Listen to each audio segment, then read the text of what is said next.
E o tema dessa mensagem é meu pastor, ou o meu pastor. No original veio o meu pastor sem o artigo definido.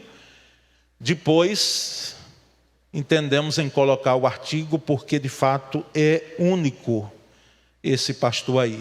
Ele é único, ele é supremo, ele é por excelência o nosso supremo, né, pastor. Então, Salmo 23, nós vamos ler nesse momento esse tão conhecido salmo.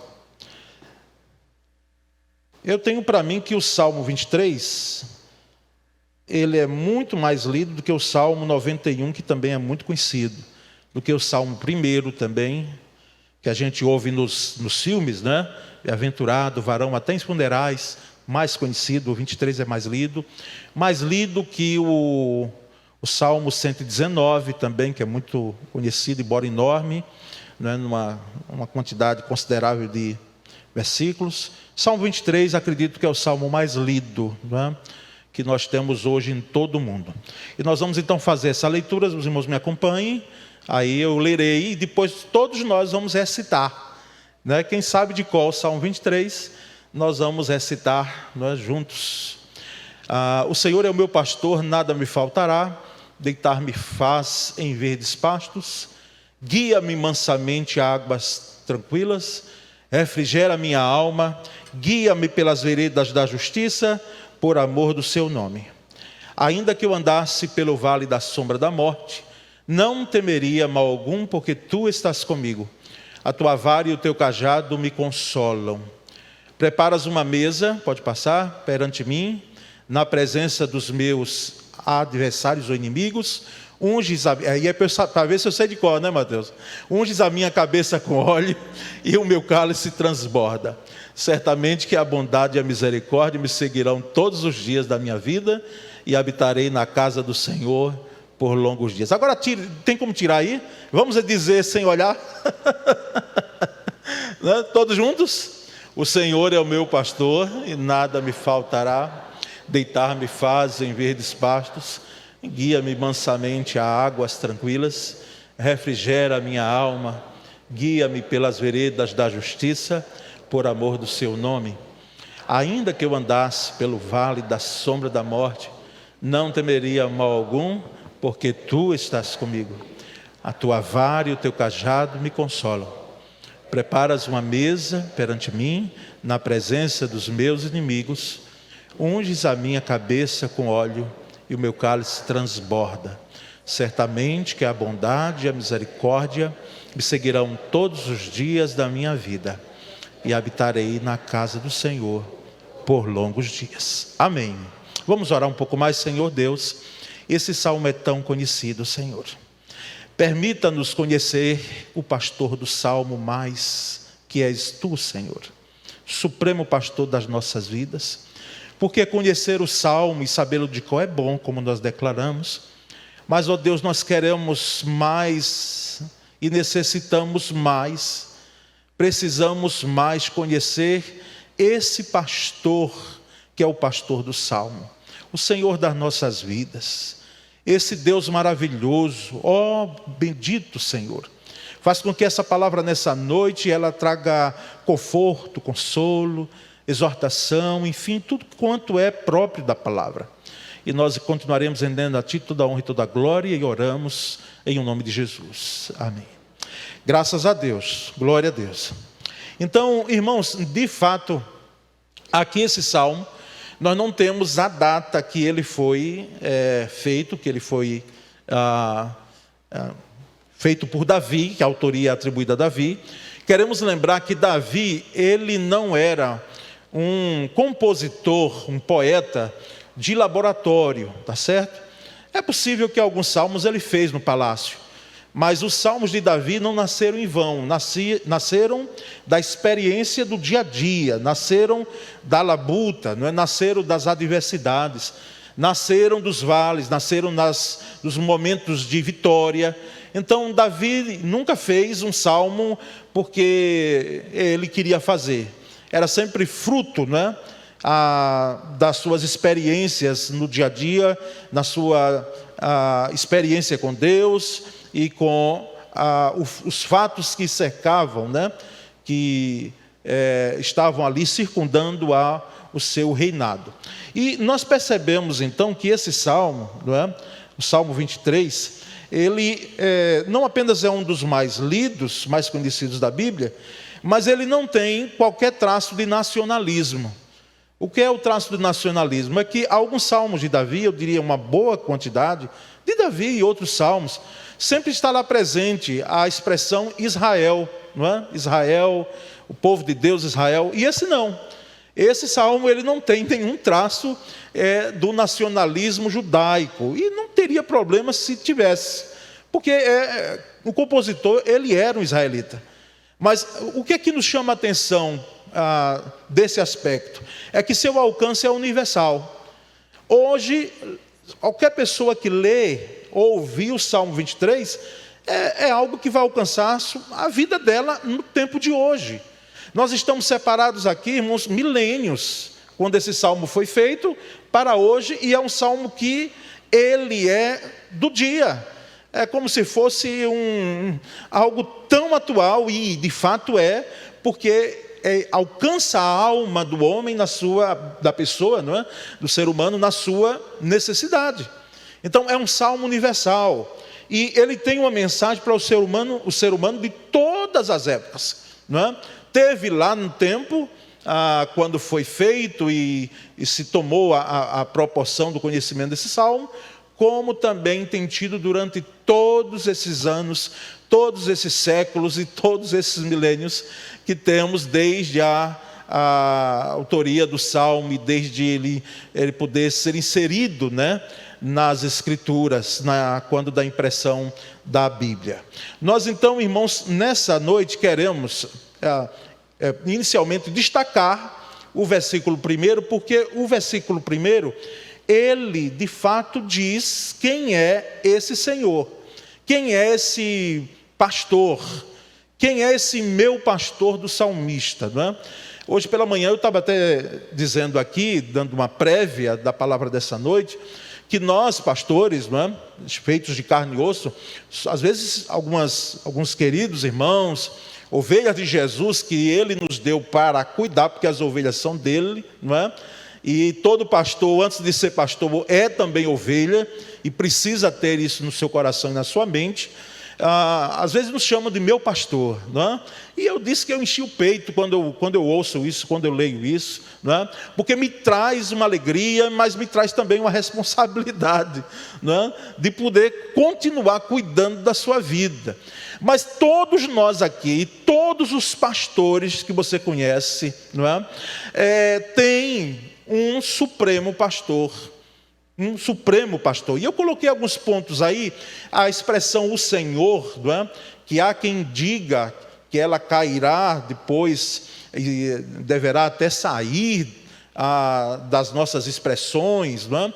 Não sei por quê, porque para o judeu, Senhor, eles em vez de chamar Yahvé, para que não levasse o nome de Deus em vão, né? Como diz lá no mandamento, eles chamavam Adonai. E o que quer dizer Adonai? Adonai é meu Senhor, não é? Adoni é Senhor e Yai no hebraico meu. Então, meu Senhor, a expressão que o judeu ele se referia a Deus, não é? Ou o eterno, como alguns hoje judeus, principalmente judeus messiânicos, eles dizem.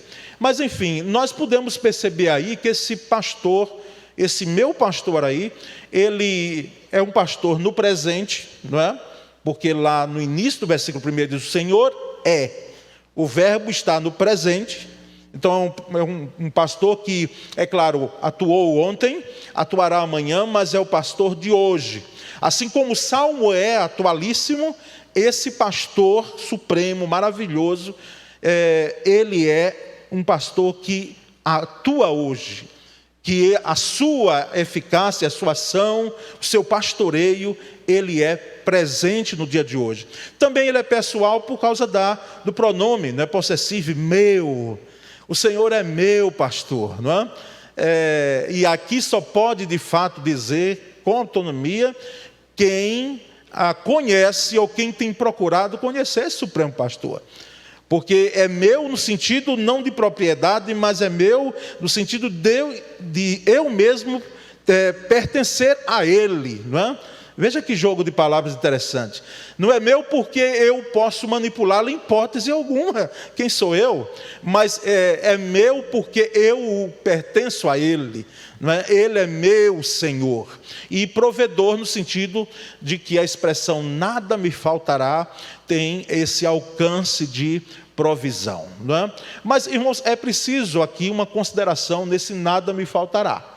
Por quê? Porque às vezes a gente lê assim e diz, de fato, pastor, é isso mesmo que está aqui escrito? Nada me faltará.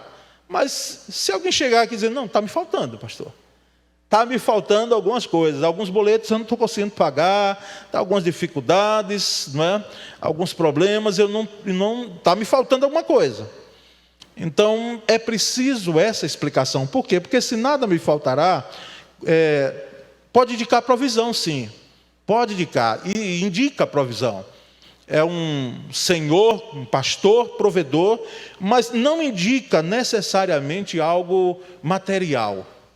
Não indica algo material, mas sim a própria presença do pastor. A presença do pastor. A mensagem principal é que o Senhor não falta e sempre Ele está presente. Então, o sentido seria que não se refere ao que Ele pode dar, mas ao que Ele é. Tá certo? Não ao que Ele pode dar. Essa não é a primeira mensagem desse nada me faltará. Mas é o que esse supremo pastor, esse meu pastor, Ele é na sua essência. Então, a ideia do nada me faltará, se você não sabia disso, guarde agora e não esqueça jamais. O Senhor é meu pastor e Ele não me faltará. E Ele não me faltará. Essa é a ideia, segundo os hebraístas, do texto. E por que não colocou assim, pastor, logo de início? Por causa da própria transliteração do hebraico. Então vem no sentido de que esse de nada me faltará é isso mesmo, ou seja, a suficiência do supremo pastor na minha vida. Só que movidos por outros pensamentos, outros entendimentos, nós podemos ler aqui e dizer, de nada me faltará, ou seja, eu não vou ter falta de nada material. Há o sentido de provisão, mas o sentido do texto é que Deus, o pastor desse salmo, o Senhor desse salmo, o meu pastor, Ele é suficiente para mim. Essa é a ideia. Ele me satisfaz, como diz o hino. Tá certo? E aí nós vamos então perceber, irmãos, que nesse salmo, eu achei interessante, e essa palavra é fruto de leitura, tá certo? Pastor que não lê, a gente lê hoje menos, eu não sei o pastor Flávio, mas hoje eu tenho que ser mais seletivo. Ainda ontem na convenção comprei 3 livros, tirei logo do plástico, né? Para dizer, você tem que ler, né? Porque senão ficam plastificados lá alguns, porque a intensidade do ministério é grande, né? Muito grande, e a gente tem que ser seletivo no que lê. Eu não quero dizer que eu era expert em leitura, mas pastor que não lê, a gente vive de voz, de fala, não é? E como é que os professores diziam, olha, tem que ler e ler bem, e além da Bíblia, leia outros textos, leia livros bons, e aí recomenda, né, Denis? Recomenda para nós autores bons, não é, com uma teologia sadia, a editora faz parte, mas enfim, nós percebemos aqui, fruto de uma leitura, me preparando para trazer aqui com excelência essa palavra, e que ninguém saia com fome, não é? Porque agora eu estou servindo aqui os irmãos com essa palavra, e eu espero que aqui cada um vá pegando, né, e vá se alimentando nesse momento com essa palavra. Achei interessante a abordagem de alguns estudiosos dentro desse tema, fazerem a leitura do Salmo 23 como se fossem períodos, como se fossem fases da nossa vida, como se fossem estágios, não é? Como se fossem momentos. E de fato nós vamos perceber no Salmo que ele tem esses momentos. Ele tem essas fases, ele tem esses períodos. E o primeiro período que nós podemos destacar aí é dos pastos verdejantes, não é? Pastos verdejantes. Os versículos 2 e 3, vamos ler juntos aí? Deitar-me faz em verdes pastos, guia-me mansamente a águas tranquilas, refrigera a minha alma, guia-me pelas veredas da justiça, por amor do seu nome. Então, os pastos verdejantes, aqui não tem nada mais propício para Davi, nesse primeiro momento, do que essas palavras. Por quê? Porque o que Davi era no início, enquanto menino ainda, na casa de seu pai Jessé? Ele era pastor de ovelhas, e há quem diga, não é? Que estava cuidando das ovelhas enquanto Samuel chega para ungí-lo rei, e os irmãos estão em casa, todos os irmãos, exceto ele, que estava lá cuidando das ovelhas, e era um dos mais novos, né, da prole numerosa de Jessé. Então ele cuidava de ovelhas, ele sabia muito bem o que é isso aqui, não é? É mesmo que você falar para um músico a teoria musical, né, aspectos da música, você falar para um engenheiro civil sobre pontos principais da construção, você falar para uma mestre de enfermagem, não é, ou alguém da área de saúde, não é, um médico, sobre a área dele. Então é algo que Davi dominava muito bem. E Davi, então, ele vai refletir sobre o cuidado de Deus para a sua vida, como um pastor que cuida das ovelhas. Por isso que ele diz: ele me faz deitar em pastos verdejantes. E olha, irmãos, uma coisa interessante, os estudiosos das ovelhas, não é que não sou eu e você, não sei se entende, mas a gente vai lendo para não falar tolice, não é? Dizem que a ovelha, ela só deita quando ela está satisfeita, plenamente alimentada. Enquanto isso, ela fica ali em pé e fica, né, tomando o alimento, né, saboreando o alimento. Deitar-me faz em verdes pastos, ou seja, é uma ovelha que está alimentada, é um crente, é um cristão que diz: puxa, eu estou num lugar, eu fui trazido a um local que eu tenho um alimento bom, e aqui eu já estou satisfeita, por isso que agora eu posso me deitar, não é? Eu posso me deitar. E por que isso acontece? Porque ele me guiou aqui e me trouxe não apenas um lugar que tem alimento, mas que tem águas tranquilas. A ovelha, ela não vai beber águas turbulentas, um rio caudaloso, não, aquilo ali vai afugentá-la. Então são águas tranquilas, não é? E ela ali vai descedentar também a sua sede.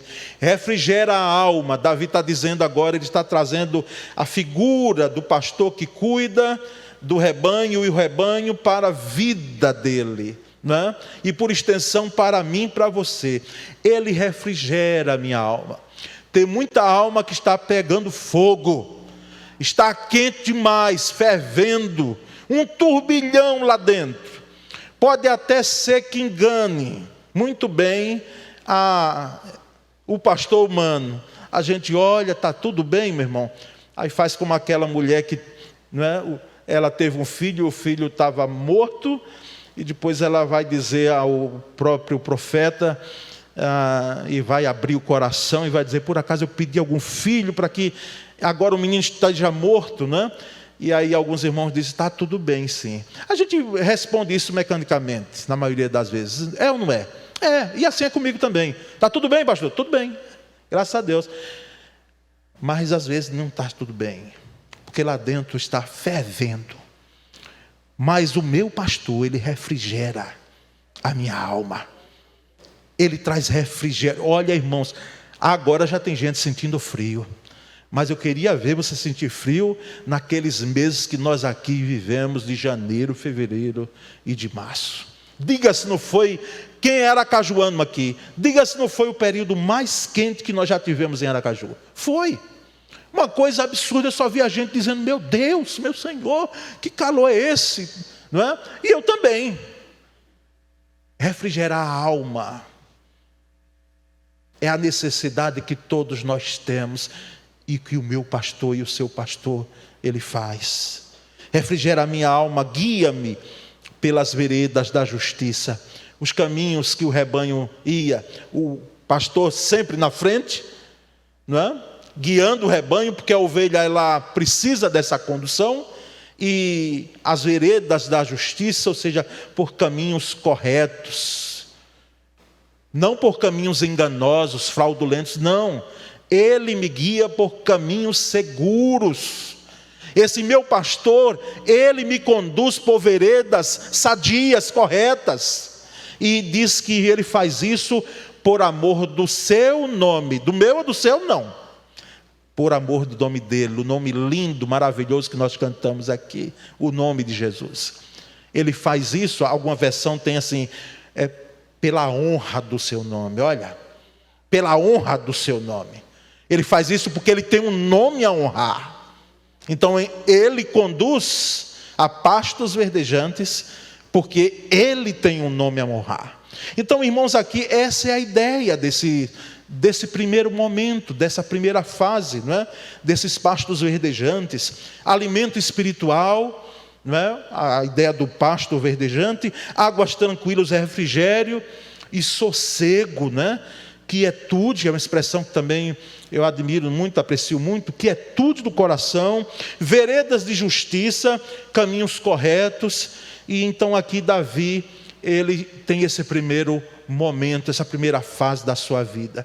É a fase do menino, é a fase do pastor de ovelhas, é aquela fase ali que para nós é aquela fase que nós estamos, quem sabe, no início da nossa caminhada cristã. É a fase do primeiro amor, é a fase onde nós não temos tantas implicações com o dia a dia da vida.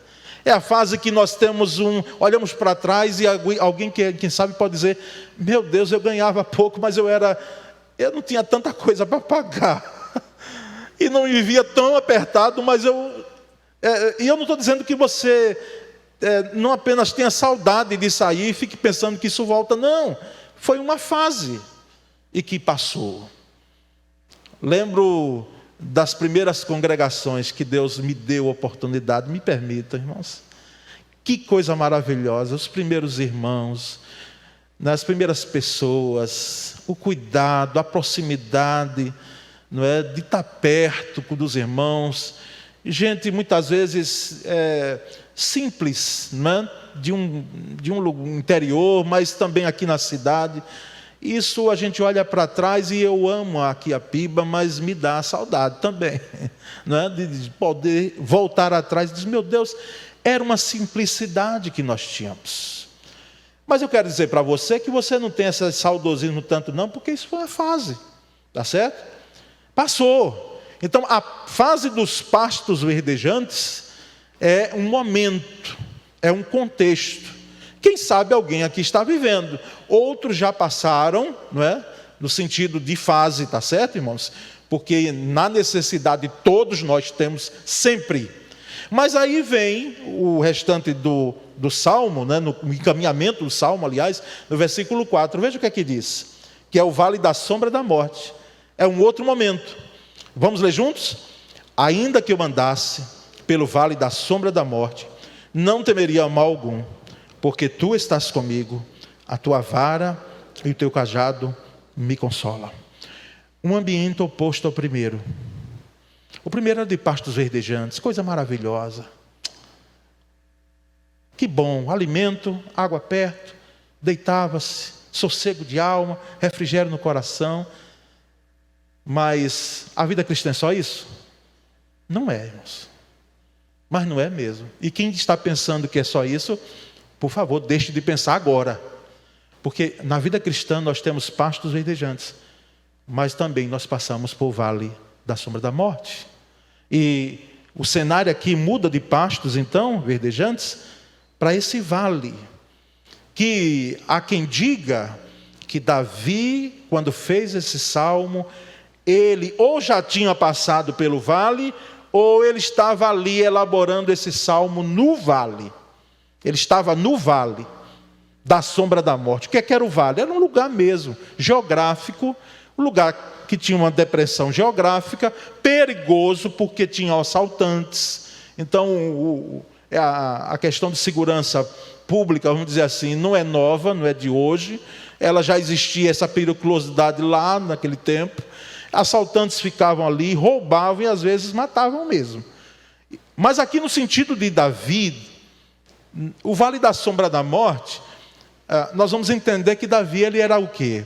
Depois do pastor de ovelhas, ele vai o quê? Ele vai ser um guerreiro, irmãos. Ele vai lutar as guerras de Israel. Ainda domingo passado, eu estava dizendo aqui que ele vestiu a armadura de Saul, não é? E tirou, e ficou como pastor de ovelhas. Mas depois ele usou armaduras, porque ele era um guerreiro. Então, a fase aqui do vale da sombra da morte migra do pastor de ovelhas para um guerreiro, um homem de guerra, um homem de luta, um homem habilidoso na espada, um homem que tinha uma habilidade muito grande na guerra. E nós percebemos então que Davi passou a ficar nas trincheiras de batalha de Israel, escondido em cavernas, não é? Muitas delas, quem sabe, escuras, não é? Como são próprios das cavernas, lutando em vales, sujeito a morrer ali naquelas guerras, não é? Que tanto ele lutou. Então representa para Davi, possivelmente, esse vale, fazendo essa leitura do vale como um momento de vida. E para nós, vale da sombra da morte é um momento de luta, é um momento de guerra, sim, uma guerra de caráter espiritual, é um momento de perseguições, é um momento de enfermidades, não é? Que nós passamos, ou qualquer outra situação considerada de perigo para a nossa vida. É o vale da sombra da morte, que nós estamos lá ou passamos por lá, e nós então conhecemos esse contexto.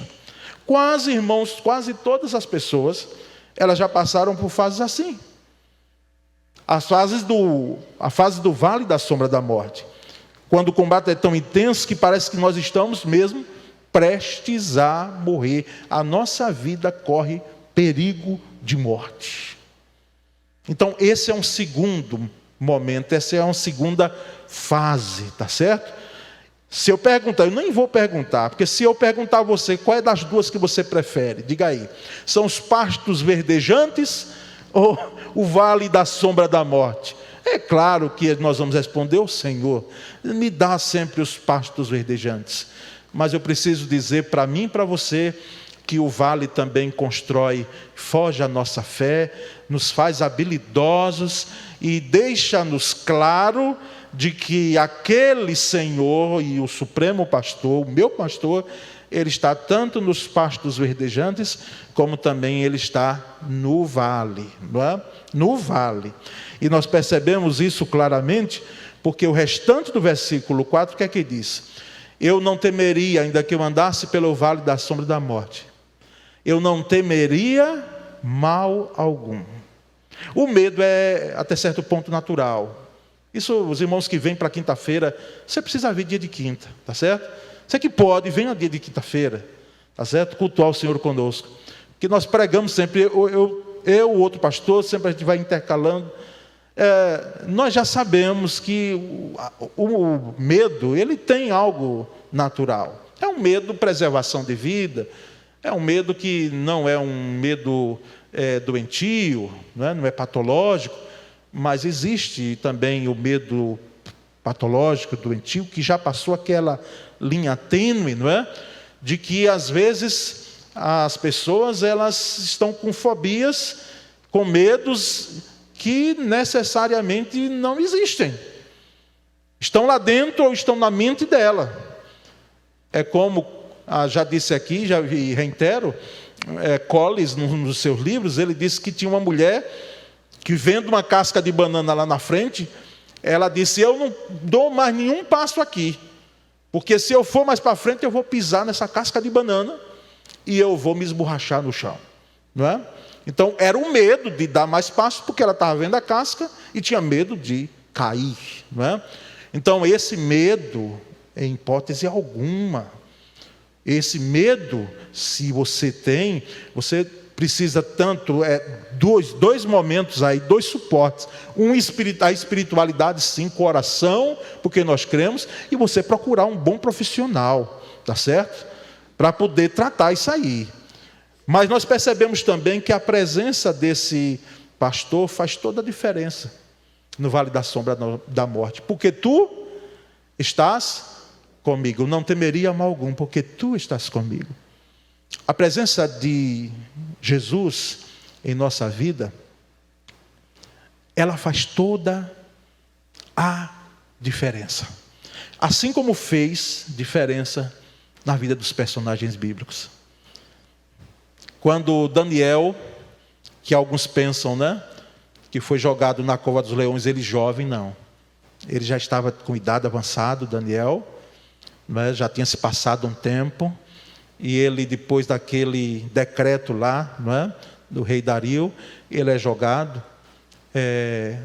Jesus chegou primeiro. Quando ele foi jogado, o supremo pastor já estava lá. E ele tem tanta convicção disso, que ele disse: o meu Deus enviou o seu anjo, né? Seu anjo, fechou a boca dos leões. Lá na fornalha, quando Nabucodonosor vê e fica olhando, né, algo até sádico ser lançado, mas era próprio desse tempo. Além de serem jogados na fornalha, ele tinha que estar olhando para ver se morria mesmo. Algo que os estudiosos dizem que aquela fornalha ali tinha cerca de 1000 graus centígrados. Você imagina? Se a água ferve a 100 graus, você imagina em 1000 graus centígrados.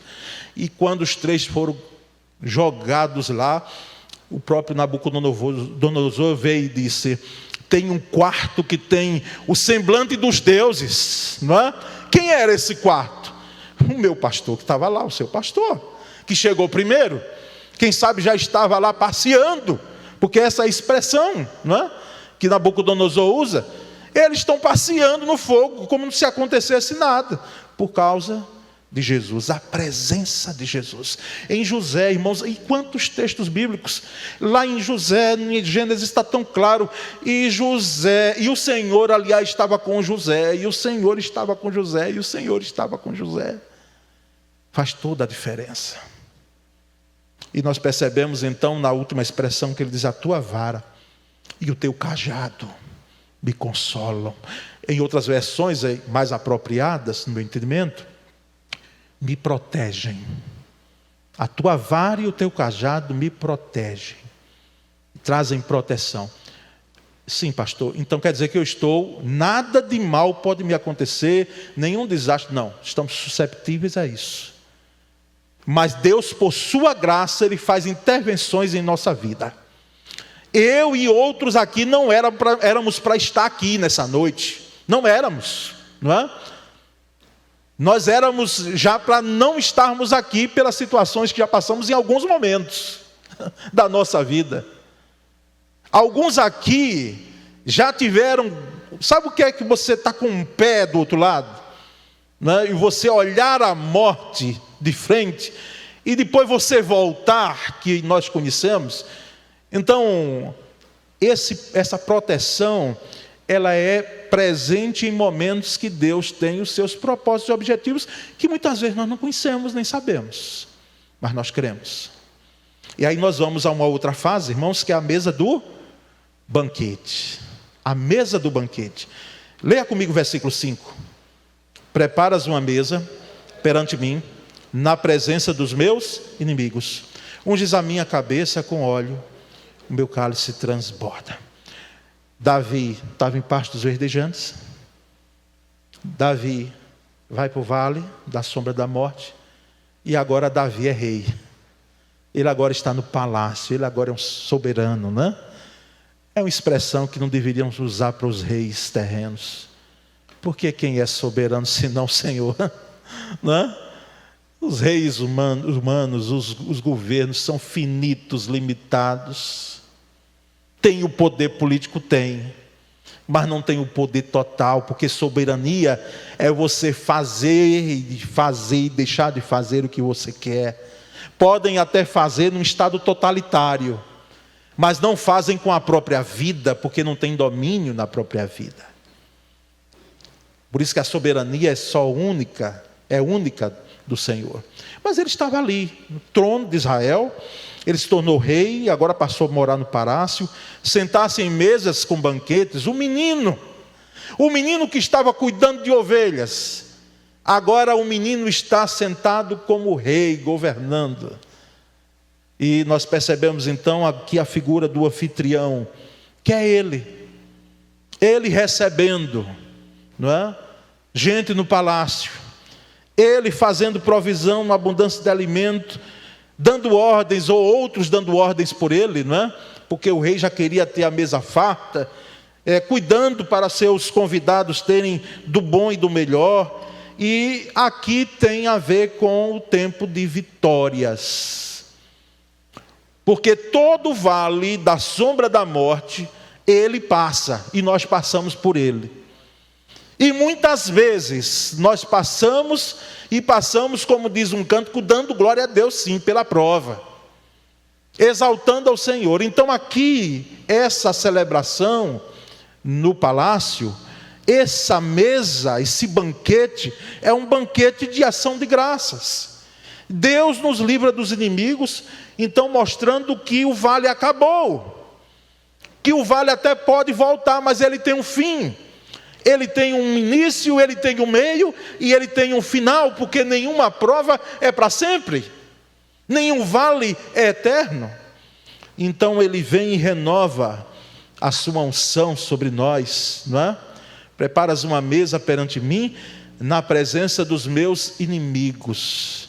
É interessante aqui é que aqueles que eram conquistados nas batalhas, eles estavam ali porque alguns de fato morriam, mas outros eram trazidos, né?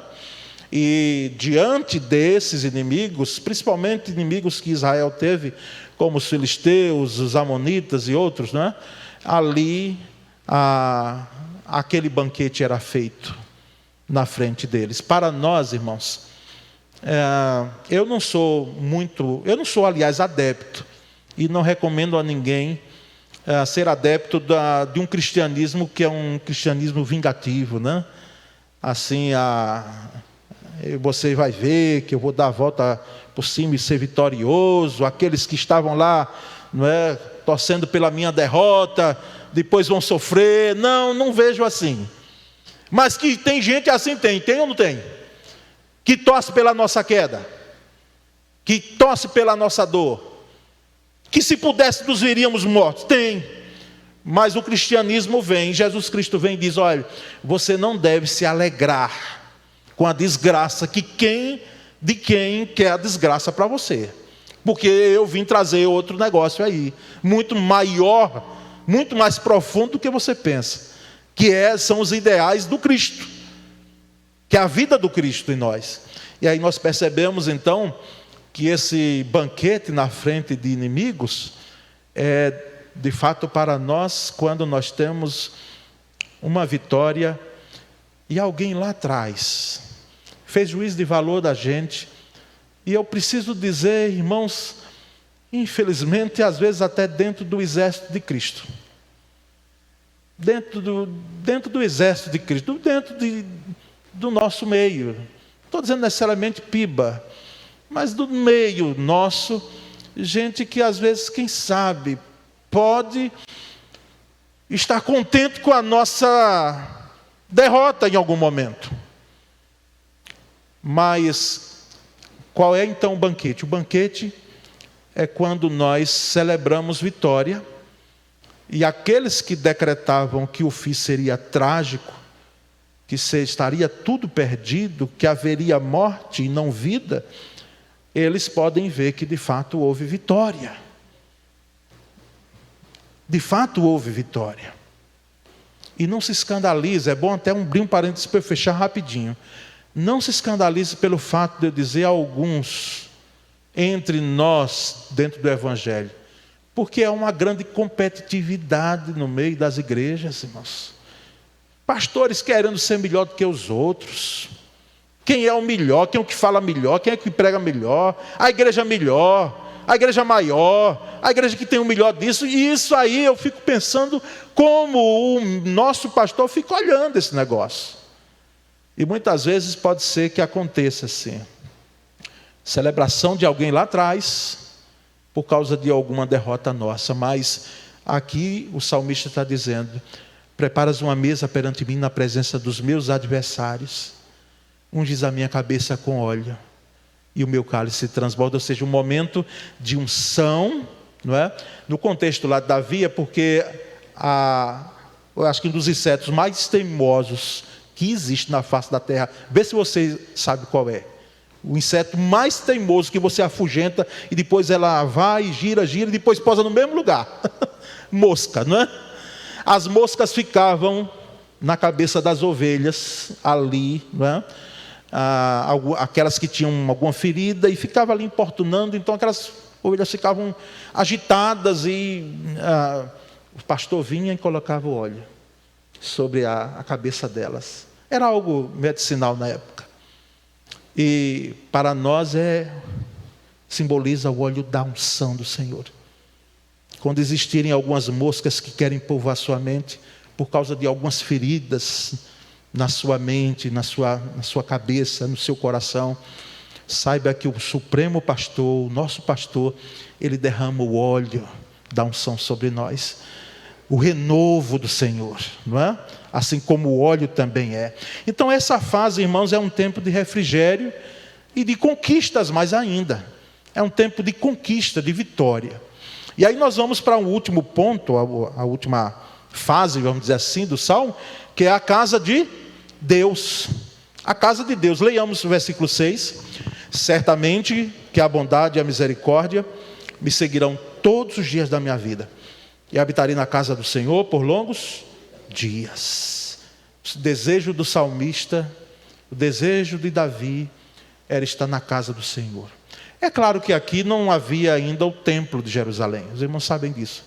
Havia o tabernáculo, porque o templo só vai ser construído com Salomão, que é filho de Davi. Mas Davi deixa tudo preparado. Salomão, ele teve a habilidade de negociar, fazer alguns negócios que não deveria nem ter feito como fez, porque fez com aquelas concubinas e aquelas esposas, 700 esposas, 300 concubinas, frutos das negociações para trazer objetos para Israel. Então foi uma lástima para a vida dele. Deveria negociar, mas não dessa forma, colocando a mulher como moeda de troca, porque era para o tempo, né? Era assim algo que se fazia questão de mulheres de Israel não saía, porque não era permitido dar a outros povos. Mas quando Salomão recebeu de presente, olha que coisa absurda, essas mulheres com as compras, os negócios que ele fez, foi uma lástima para a vida dele, principalmente para algo tão nobre que era a construção do templo do Senhor. E nesse tempo, irmãos, Davi se dedicou à adoração, lá no tabernáculo. O tabernáculo que não tinha a estrutura do templo, mas Davi se dedicou à adoração ao Senhor e trouxe a arca da aliança para Jerusalém, para o tabernáculo. Ali cultuava o Senhor. Interessante que no tabernáculo não tinha aquela separação de santo lugar e santíssimo lugar, não é? Não tinha o véu do santo, não tinha. Isso vai ter no templo. Então essa fase, irmãos, é um propósito de Deus para nós também, assim como foi para o salmista. Nós precisamos buscar e viver na presença de Deus. Porque o que é estar na casa de Deus? Para nós é viver na presença de Deus, aqui e quando saímos daqui. Se nós formos contabilizar, o tempo que nós passamos aqui é pouquíssimo, né? Mas a nossa vida aqui é importante, quando estamos na casa de Deus, e quando saímos e levamos o que aqui fizemos para a semana nossa. Por isso que lá no Salmo 42 é lindo e é até emocionante o clamor do salmista do Salmo 42.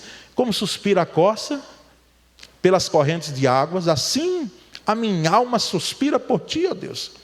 que é que diz mais? Lá quem que lembra? A minha alma tem sede de Deus, do Deus vivo. Quando irei e me apresentarei diante da face de Deus, ou seja, da casa de Deus?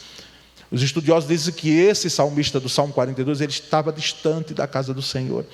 E ele tinha saudades da casa do Senhor, de cultuar o Senhor, no templo do Senhor. Irmãos, hoje, é claro, nós somos o templo do Espírito Santo.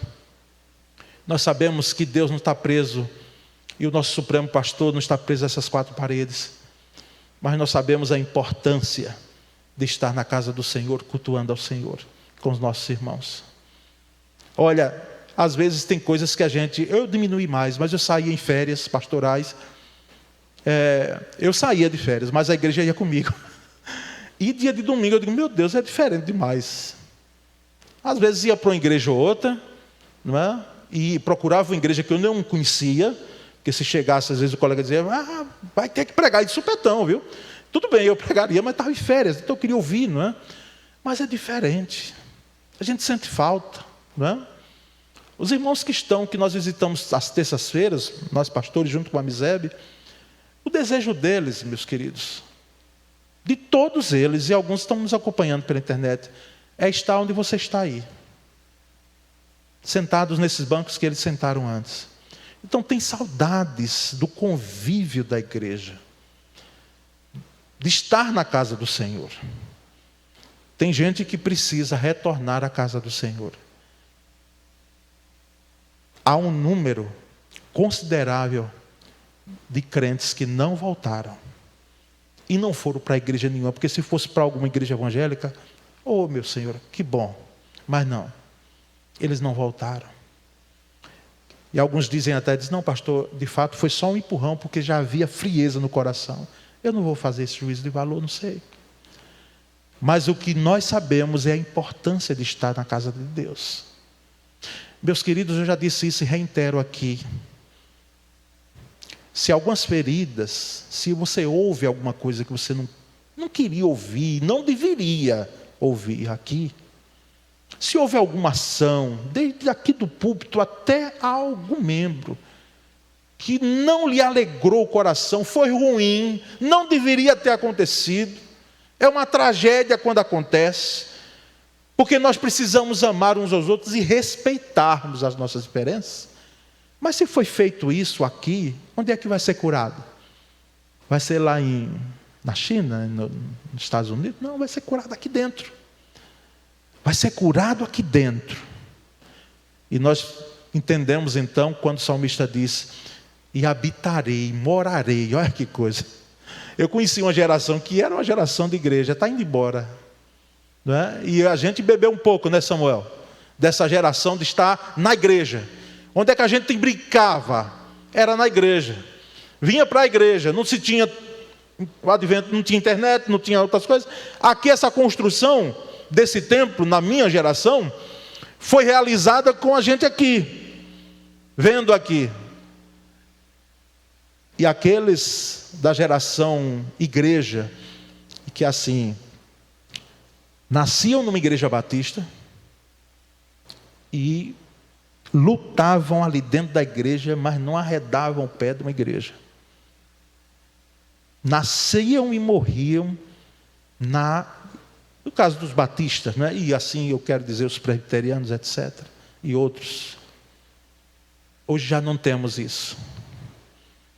Hoje esse amor pela casa de Deus, ele tem se esvaído. Por isso que ele diz, eu habitarei na casa do Senhor. É claro que não traga a sua cama para cá, não. Não é isso que ele está dizendo. Venha morar aqui, não. É que a alegria de estar na casa de Deus, o prazer de estar na casa de Deus é tão grande que o domingo para nós é sempre o diferencial. E a segunda nós temos tudo para enfrentá-la sorrindo. Enfrentar a segunda-feira que alguém já diz, meu Deus, que dia cansativo. Porque a gente mergulha da sexta, vai até o domingo, né? Seria a semana melhor de que alguém poderia enfrentar, é alguém que tem o Supremo Pastor na vida dela. e habitarei na casa do Senhor por longos dias. Não é? Então, meus irmãos, são fases da vida. Que fase você está? A dos pastos verdejantes? Está na fase do vale? Está na fase do palácio, né? Com aquele banquete, celebrando vitória, que bênção. Ou você está nessa fase de dizer: Senhor, eu estou declarando que o meu desejo é morar na casa de Deus. Mais do que isso, meu desejo é fazer da minha vida a sua morada. A sua morada, Senhor, aqui, mora aqui, não é? Porque eu não tenho como ficar aqui constantemente. Mas eu sei, e alguns aqui, a maioria, né, quero crer assim, já tem a morada do Supremo Pastor na sua vida. Nós vamos estar entoando esse cântico, e depois nós voltaremos, mais do que orando. Nós estaremos aqui fazendo uma declaração. Nós estaremos aqui renovando um contrato, né? Dizendo: Senhor, nós, independente da qualquer fase da fase que estamos passando, nós não abrimos mão, porque o Senhor é o nosso pastor, é o nosso tudo e a nossa vida. Cantemos.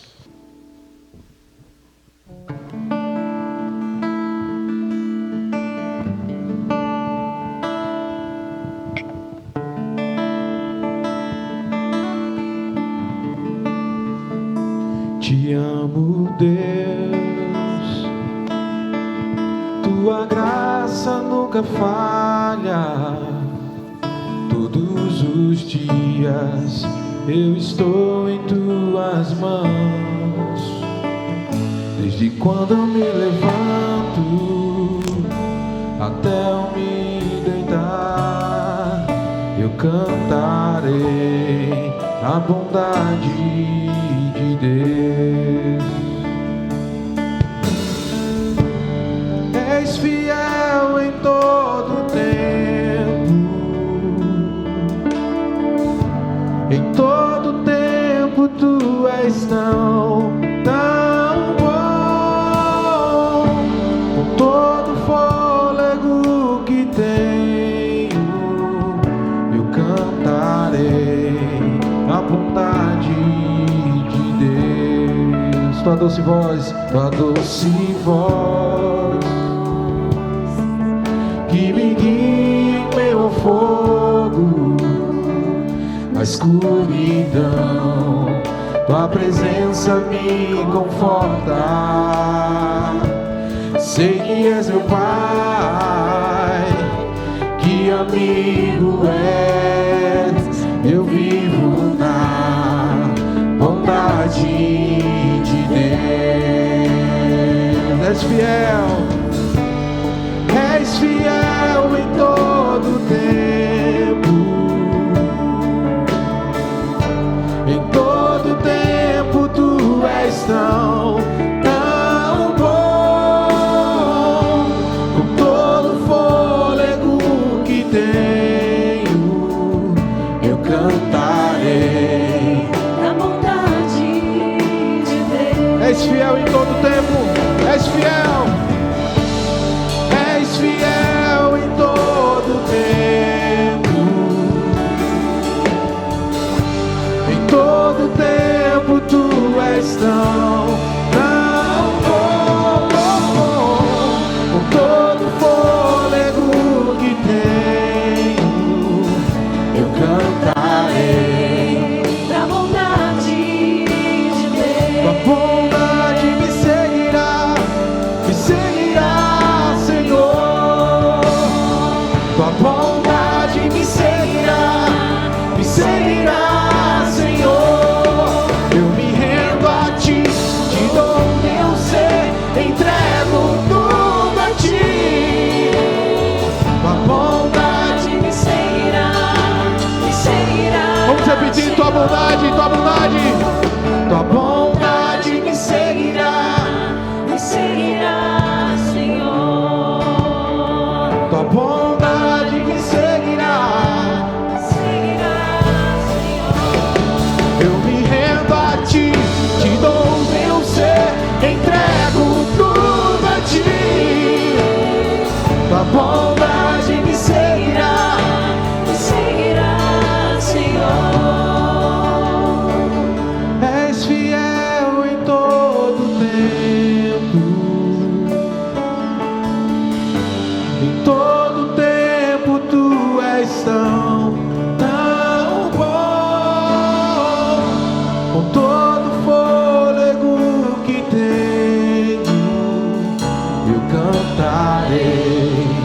bondade de Deus. Eu cantarei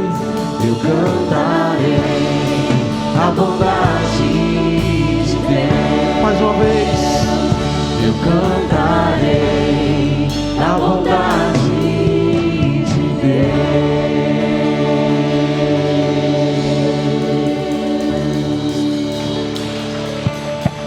Aleluia. Ó Supremo Pastor da nossa vida, muito obrigado, Senhor, pelos pastos verdejantes, o alimento, porque o Senhor descendenta a nossa fome e sede. Obrigado porque o Senhor vai conosco até o vale da sombra da morte, segura a nossa mão e nos guia por terrenos perigosos. Se não fosse a tua presença, Senhor, nós não estaríamos aqui. Oh Senhor, muito obrigado. Sabemos, ó Deus, quantas vezes alguém, quem sabe, já tinha dito de que não haveria vitória, mas houve. E o banquete foi realizado, da celebração, da festa, da gratidão, porque aquilo que estava morto, como aquele filho pródigo, Ele tornou a viver. E houve celebração e festa. Muito obrigado, Senhor. Agora, Deus bendito, nessa última fase, te pedimos, ó Deus, que o Senhor nos dê a graça de amarmos a tua casa, a tua presença, Senhor. Oh Deus, com tantas situações que vivenciamos hoje, com tantos entretenimentos dentro e fora de casa, ó Deus, que nós possamos ter saudades de estarmos com os nossos irmãos. E o nosso desejo, Senhor, de fato, é que o Senhor habite, faça morada em nós, para que quando sairmos daqui, sabemos que isso é fato em nossas vidas, o Senhor vá conosco, que não estejamos presos ao local, mas ao pastor, que é supremo em nossa vida. Pai bendito, que essa palavra, que diante dela ninguém saia com fome daqui, Senhor. Por favor, Senhor, que sejam alimentados na graça e no conhecimento de Jesus. E que, ó Deus, fortalece-nos com a tua graça e com a tua mão poderosa. Essa é a nossa oração e nós fazemos em nome de Jesus. Amém. Glória a Deus.